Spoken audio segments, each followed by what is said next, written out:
Jeez, that was a bad time. That was a bad time to go live, man. I literally clicked the button and then I needed to cough in it. Yes, people, how are we doing, man? Welcome back to another City Extra stream as we take a look at a massive weekend in the Premier League for Arsenal and Manchester City. A huge Premier League weekend. We're going to get into it in just a few moments. If you've not done so already, make sure you drop a like on the stream. Make sure you subscribed as well. Where are we at now? We must be close to 70,000 subscribers, guys. We are 154 subscribers away. So if you're not subscribed to the channel, hit that thumbs up button and subscribe as well.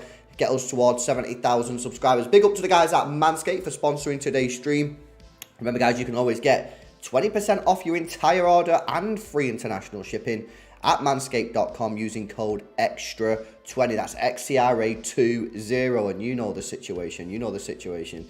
Ben, yeah. We'll be live later on. But let's focus on the Premier League weekend ahead of us, guys. We've got obviously a big weekend. Arsenal play first, so they have the opportunity to extend their lead to 8 points at the top of the table. With a game at the Emirates against Brentford. Now, Brentford are really good this season. Like, incredibly good. They're so good. We all know that. They beat us, and they deserved the win as well. So, you know, we know how good they are. They're in excellent form right now. In fact, if I bring up... Let me get their actual... When was the last time they actually lost a game? Because I know they're unbeaten in the last 5. But if I get their stats up... Here we go. Stats by date. Fixtures by date. Okay, Brentford now are unbeaten in 1, 2, 3, 4, 5, 6, 7, 8, 9. 9 matches unbeaten, Brentford. 9. So that's Premier League, by the way. They've been knocked out of the cups, but 9 matches in the Premier League unbeaten is simply incredible. I mean, the manager there, he's done such a good job. He really has. Big credit to him. And yeah, we know how good they can be on the day. You know, they tore us apart, to be honest. When they played us at the Etihad, I mean, I think we lost 2-1, right? I'm pretty sure. Let's have a look. Actually, I've got it up here. Yeah, we lost 2-1. To be honest with you guys, I'm pretty sure you'll all agree in that we was pretty lucky to lose 2-1. It should have been 3-1, 4-1, 5-1. I mean, Ivan Toney, how he didn't come out of that game with a hat-trick, I have no idea. Got some cherryade there. Yeah, so look, basically, cut a long story short on that, Arsenal have a tough game. 2 losses on the bounce now for Arsenal as well. They'll be, you know, people will be expecting them to fight back, and people will be saying, if you don't win this game against Brentford, that's 3 on the bounce. You know, what we're saying there. You know what I mean? Are we starting a little bit of a crumble? It's going to be interesting to see what happens, but I'm looking forward to that one. That's a 3 p.m. kickoff. We probably will do a watch along for it. Obviously, you guys will have to find your own way of watching the actual match because it's not on. It's not actually on the TV at the moment. But yeah, we'll definitely watch that because it's a massive game.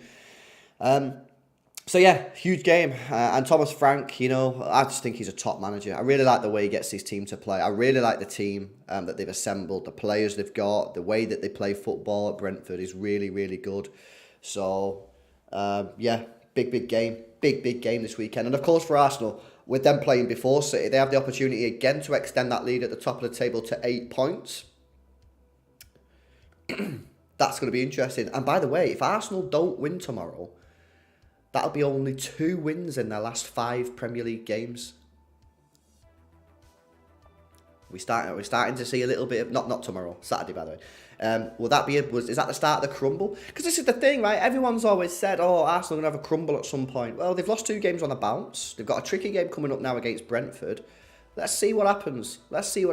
So I'm looking forward to that one. Gabriel Jesus is back in training. Will he be on the bench? Not sure. Maybe it's a little bit too soon. But, you know, that's obviously slightly positives for them. If we take a look at City, you all know the situation. We've got a game coming up on Sunday. It's 4:30 against in-form side Aston Villa. Now, yes, they are in form.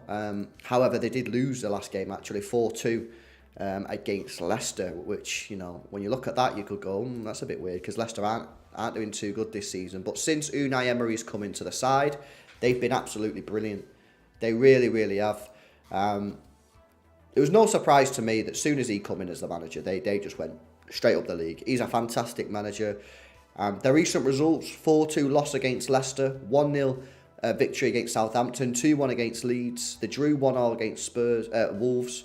They beat Spurs 2-0 and lost against Liverpool 3-1, 2-1 victory against Brighton.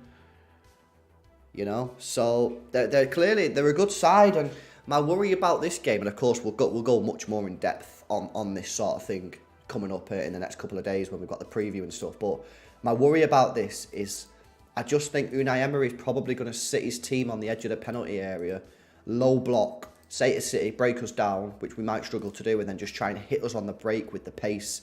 Because if you look at the team, they do actually have quite a lot of pace in that side. You know, you've got Leon Bailey, Ramsey, Watkins, Buendia's nice and tidy on the ball and is not slow. So, you know, they do have a lot of pace and it could hurt us. It'll be interesting to see what happens though.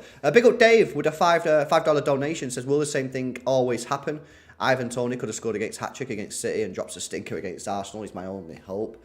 Well, you know, they do have a couple of other players as well that are decent. I mean, if you look at... let's get their team up, actually, Brentford. Right, okay, so... That's the FA Cup. I don't want the FA Cup. There we go.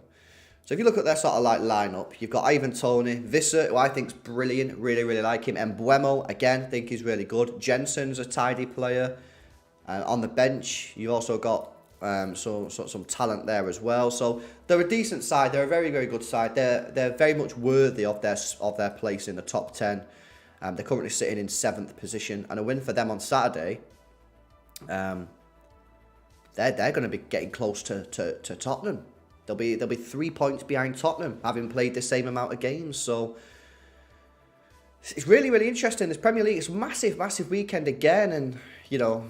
If you still think that City can win the league, you might be looking at Brentford saying you're 7th in the league, you're unbeaten in the last 9 Premier League games. You go into Arsenal, who have lost the last 2. Go and do us a favour, man. Go and do us a favour. So yeah, it's a big weekend. But yeah, going back to the City game, I do worry that Emery will just tell his side just to sit on the edge of the penalty area. And you know, we've not been that great against low blocks. With the pace on the counter-attack. I think it's probably time that Laporte comes back into this side. I think he could be really crucial in this game because I think the build-up play is going to be something that we're really, really going to be needing to see on Sunday. So it's pretty crazy. CU1 says next 2 games are vital. The gap has to be closed. I agree. Villa played a high against Liverpool. They won't play deep against us. It depends on what he's thinking. It depends on his thinking here because he could look at it and go, we could frustrate City if we just sit on the edge of the penalty area. But he could also think to himself, City are vulnerable. Aston Villa are currently sitting in 11th. They're not going to go down. They're nowhere near the relegation zone.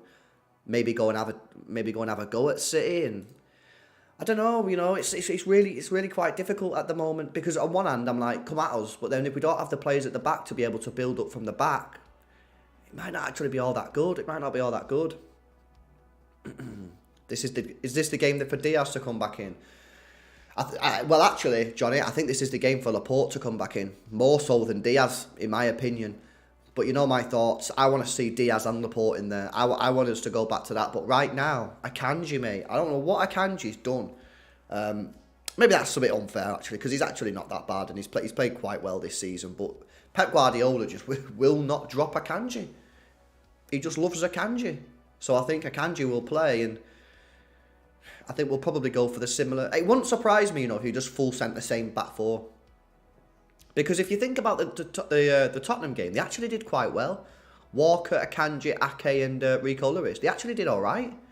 So it really wouldn't surprise me if he went for that again. But for me, I've been saying it all season. The build-up play suffers when we play that.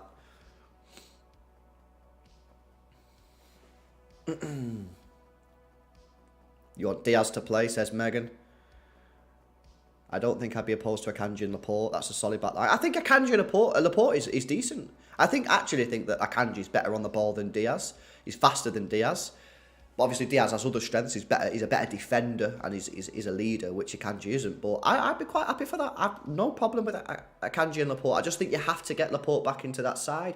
But the only way you really get Laporte in is if you play him in the middle, and I don't think he will because he wants to play Akanji there, and then you've got to play. And I don't think he wants to play Laporte in Ake role because Ake has that sort of pace and mobility that Laporte doesn't have. But what he has. Laporte is that passing and that ability to get that ball into the midfield. And I know I've been banging on about this all year, but I am of the firm opinion that if we just put Laporte back in that team with John Stones, we would start winning games. I just am. That's just my belief. Laporte and Diaz for the Champions League. Yeah, maybe. Here's a stat for you. Other than the other one, Akanji started every Premier League game since he's signed. Look, don't get me wrong, I like Akanji. I think he's a good player. I really do. I think he's a good player. But he has limitations. He has limitations, as does Ake, and that limitation is being able to play the ball forward and carry the ball into midfield, which John Stones and Laporte can do. Now, people might not think it's that important, but I believe that when you're playing against teams that put 10 men or 11 men behind the football, that it's actually vital. I think Akanji's brilliant, and I think, for me, I think he should be third, fourth, fifth choice, but he shouldn't be in the first two. That's my opinion. But I do think he's good, and the price that we paid is great, you know. And he gives his all, you know. He's passionate and that. I like that about him and that. But it's my firm opinion that our build-up play is costing us big time. But yeah, I think Pep Guardiola will probably just full send the same defence. Because if I said to you, what did defence do wrong against Spurs? Well, the goal was nothing to do with them. People are saying, oh, well, could we have got a little bit closer to Harry Kane? I'm not buying that. I just think that it's a good ball from Son. Found Harry Kane. It is what it is. I don't think they did. I think they did really well, the defence. I think they handled Son, Kulusevski and Kane excellently. So I've got no issues with that defence other than the fact that build-up play will suffer. And that's a good point from Lewis there. Because we're not firing, it makes a huge difference. So in my opinion, right, I think that we need to just go back to creating chances. And therefore, the team that I would pick would have an entire focus on creating chances. That's what I would do if I was the manager now. I would pick a starting 11 to go and create chances. So my back four would be something like Walker, Diaz, Laporte. I'd actually play Sergio Gomez. I know people will cut me for that, but I really would. Because I'm going for goals, man. I play Rodri, Kevin De Bruyne, Foden in the midfield. I play Mahrez, Haaland, Grealish. That's what I would do. To just go... Because at the moment, I'm not thinking about the title that much. You know what I mean? I am, obviously. But we can't be thinking about the title when we're struggling to score goals. We're struggling to create chances. We're struggling to score goals. So for me, I'm building a team that is the best at creating chances. And I'm going out there and saying, go and create chances, go and score goals. Forget the league, forget the results, go and score goals, go and enjoy your football, go and get some chances. So that's what I do.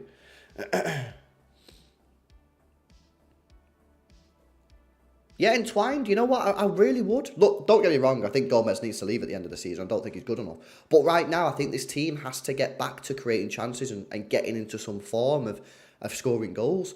So that's what I'd do. I'd build the team to score goals.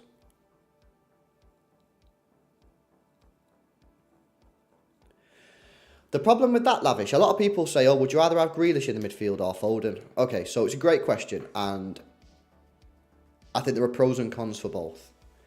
For me, I believe that Phil Foden would get more goals and assists playing in midfield than Jack Grealish would. So that's the reason I'm doing it. That's the reason I'm doing it. Plus, I'd also add that I think Jack Grealish has actually been playing okay recently on that wing.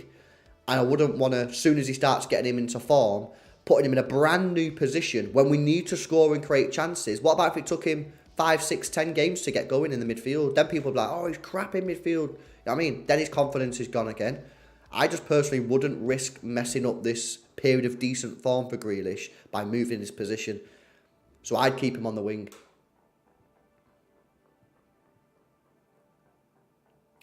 Nah, Harry, we'll do that tomorrow night, bro. We'll do that tomorrow night.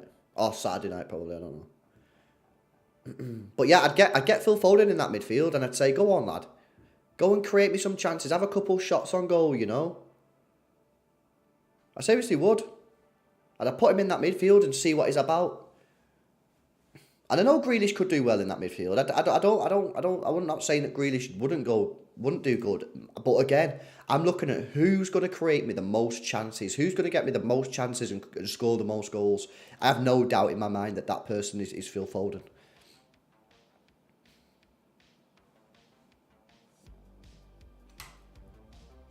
The thing is, Soheed, right? I don't think we'll ever see Jack in midfield, and I think Pep is happy. Pep is clearly happy with Jack Grealish. I know there's a lot of people who say, "Oh, Jack Grealish doesn't do enough," but I think he's clearly happy with him. He's clearly happy with Jack Grealish.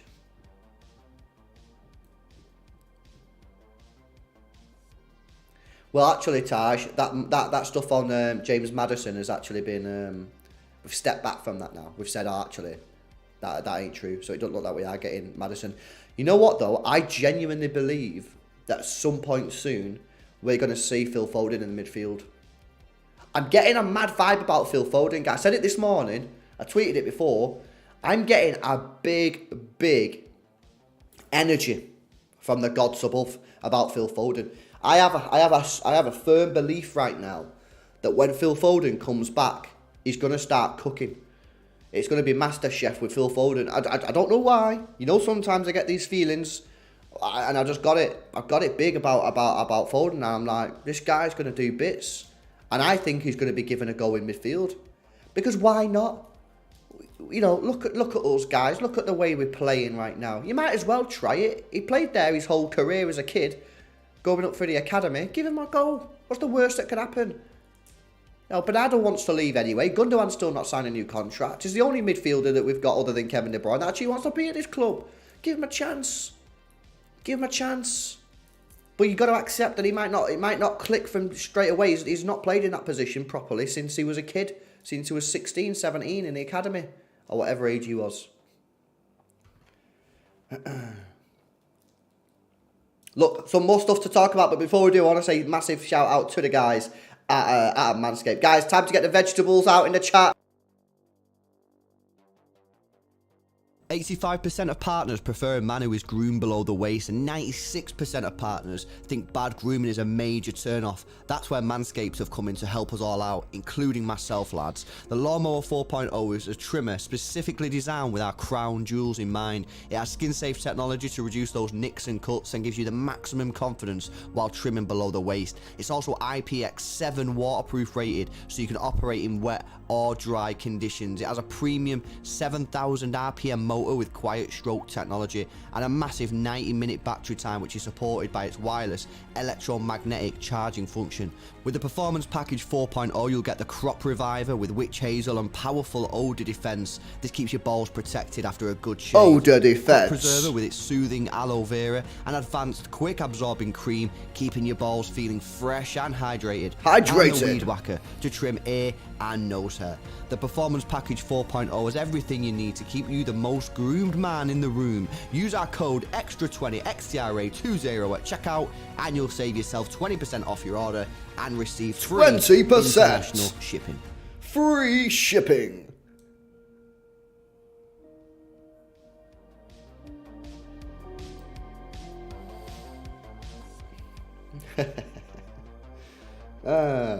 It's all games, isn't it? It's all fun and games, chat. You know what I mean? Life ain't that serious, you know what I mean? People need to relax sometimes, you know what I mean? I see people all the time on Twitter and that, like, deep in shit way too much. Come on, guys.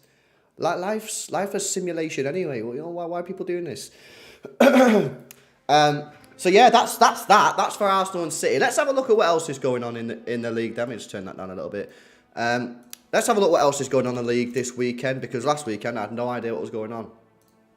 So we have West Ham Chelsea. Okay, that'll be an interesting game. West Ham on the edge of the relegation zone. That'll be an interesting game. West Ham Chelsea. That's early kickoff on Saturday. Fulham versus Notts Forest. Again, another interesting game. Fulham having a little bit rocked recently. Not won a game in the last three. So that'll be interesting. Fulham versus Forest. And if Forest can win that game or are unbeaten in 5, then, you know, I'd argue that if Forest win this game against Fulham, I'd argue that they're clear of relegation. They'd be about 10 points clear. So that's another biggie. That's what else is going on. Leicester City versus Spurs. Okay, yeah. Leicester City unbeaten in the last 2. Obviously, they won at the weekend. That'll be an interesting one and potentially, possibly a good game. Obviously, we've already been through Arsenal, Brentford. Palace versus Brighton. That's huge for Brighton. If Brighton, right, are on 34 points. They're 5 points behind Spurs, but they've got 2 games in hand on Spurs. If Brighton can win that game against Palace, and Spurs don't beat Leicester City, which is entirely possible, Brighton will be up there. And I think Brighton should be in the conversation for the top 4. I think Brighton should be in the conversation for the top 4, chat. I mean, let's look at this. They played 20 games on 34 points. Newcastle in 4th on 40 points have played a game more. So if Brighton win the game in hand on Newcastle, they'll be on 5, 6, 7. They'll be 3 points behind Newcastle. I think they're in a top 4 race, Brighton. I really, really do. And I think that's probably why they didn't let Caicedo go. I think they believe they're in a top 4 race. I think they're looking at it, going ahead of them and going, well, it's unlikely that Liverpool will come back from this. Chelsea are not too far away, so that's always possible. They've still played an extra game on Brighton. And I believe that Brighton think they've got a chance of getting top 4. And I fully back it. Southampton versus Wolves, huge game. Is that on telly? No, it's not on telly for some reason, but that is a huge, huge game. Wolves, you know, they've done well since Lopetegui come in. They're starting to clear the relegation zone a little bit. Obviously, with this Southampton manager, I mean, he's on his last leg. Has he been sacked yet? I mean, he could be sacked any minute now, the guy at Southampton. Guy chatting about his XG and his pressing stats. Delusional, in my opinion. Delusional.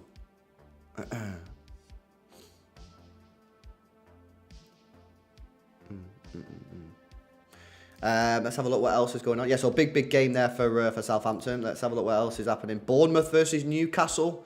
Newcastle struggled recently. They've only got 1 win in 5, but they should be beating Bournemouth there. And that'll obviously be difficult for Bournemouth. Leeds versus Man United again. Obviously, it was a 2-2 last night, so it'll be interesting to see what happens there. And then Liverpool versus Everton, Monday night. That's another big one as well. So, yeah, looking forward to the Premier League weekend. We've got a good run of fixtures ahead of us. I'm buzzing for it. yes, Des, how you doing, man? No, you can talk about XG Lazuli, but what you can't do is sit yourself bottom of the table and talk about your XG and pressing stats and all that kind of shit when you're bottom of the table. That doesn't work. So yeah, there we go. Buzzing. All right. Well, that was a nice little, just a quick video. I just wanted to go live rapid in it. Just go through the weekend. Wow. Tomorrow, guys. Oh my days. Fireworks. Be prepared for fireworks tomorrow. Pep Guardiola press conference. It's going to be crazy. It's going to be absolutely insane. So strap yourselves in for that. We'll be live immediately after the press conference. Normally we go live at 2 p.m. and allow people time to digest the information. But no, not tomorrow. We don't have the time. We've got to go live straight away. So as soon as the press conference is over, we'll be live straight away. It's going to go off, Infidel. You're spot on, mate. It's going to be crazy. He's going to be absolutely bombarded with questions about this City charge. So all I'm saying is be ready for it. It's going to be crazy. And then tomorrow night, I don't think we're going to do the preview tomorrow. I think the preview will be Saturday night. But obviously we'll have some sort of content tomorrow night as well. But yeah, you do not want to miss that press conference stream, guys. It's going to be absolutely incredible. So yeah, the press conference is usually at 12:30, but sometimes they will do it at like 1:30 or 1. So the best thing to do is follow City Xtra, and City Xtra will tweet out when it's going to start. But yeah, man, I can't wait for it. Buzzing. All right, I'm going to wrap it up there, guys. Make sure you go check out Manscaped at manscaped.com. If you've got a hairy ball sack, use code XTRA20, XTRA20 at checkout, and you get free international shipping and 20% off your order. You don't have to use it for your ball sack if you've got a beard. You know what I mean? You can use it on your beard as well. You know, I'm not telling you where you have to use it. People asking, are we doing a Twitch stream tonight? Of course, we are doing a Twitch stream. I'm going to go live straight away now. So, if you fancy it, you want to listen to Pretty Green Eyes, then hit the link in the chat there. LB's Twitch channel there. Nightbot's just posted it. I'll be live in about 2-3 minutes, and it's going to be a good one. For everyone else, see you tomorrow. Press conference stream. Going to be a big one. See you later.